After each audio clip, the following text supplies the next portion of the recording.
Welcome to Old Testament in a Year. Day 228. Job 23. Then Job spoke again. My complaint today is still a bitter one, and I try hard not to groan aloud. If only I knew where to find God, I would go to his court. I would lay out my case and present my arguments. Then I would listen to his reply and understand what he says to me. Would he use his great power to argue with me?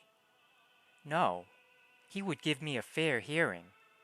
Honest people can reason with him, so I would be forever acquitted by my judge. I go east, but he is not there. I go west, but I cannot find him. I do not see him in the north, for he is hidden. I look to the south, but he is concealed. But he knows where I am going, and when he tests me, I will come out as pure as gold. For I have stayed on God's paths. I have followed his ways, and not turned aside. I have not departed from his commands, but have treasured his words more than daily food. But once he has made his decision, who can change his mind? Whatever he wants to do, he does. So he will do to me whatever he has planned. He controls my destiny. No wonder I am so terrified in his presence. When I think of it, terror grips me. God has made me sick at heart. The Almighty has terrified me.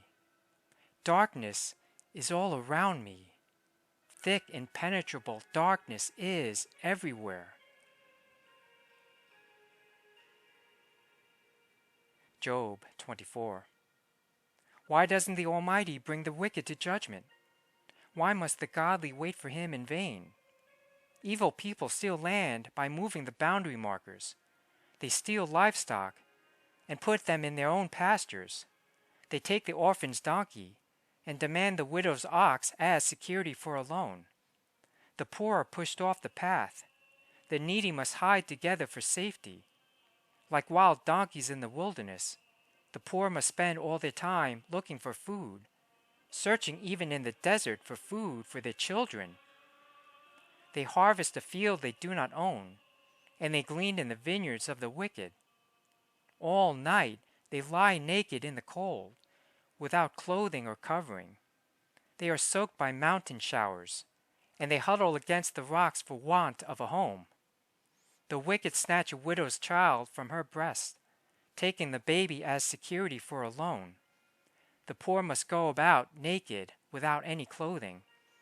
They harvest food for others while they themselves are starving. They press out olive oil without being allowed to taste it, and they tread in the winepress as they suffer from thirst. The groans of the dying rise from the city, and the wounded cry for help.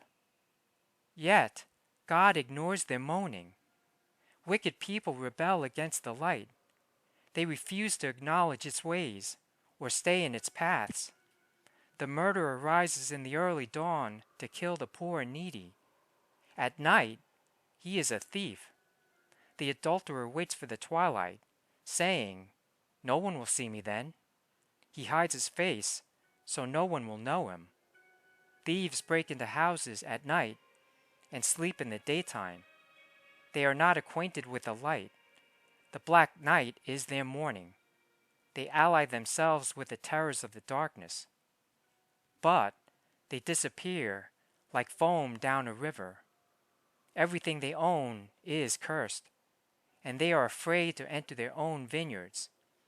The grave consumes sinners just as drought and heat consume snow. Their own mothers will forget them. Maggots will find them sweet to eat. No one will remember them. Wicked people are broken like a tree in the storm. They cheat the woman who has no son to help her. They refuse to help the needy widow. God, in his power, drags away the rich. They may rise high, but they have no assurance of life. They may be allowed to live in security, but God is always watching them. And though they are great now, in a moment they will be gone like all others, cut off like heads of grain. Can anyone claim otherwise? Who can prove me wrong?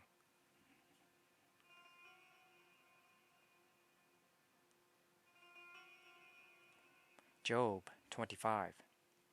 Then Bildad the Shuhite replied, God is powerful and dreadful. He enforces peace in the heavens.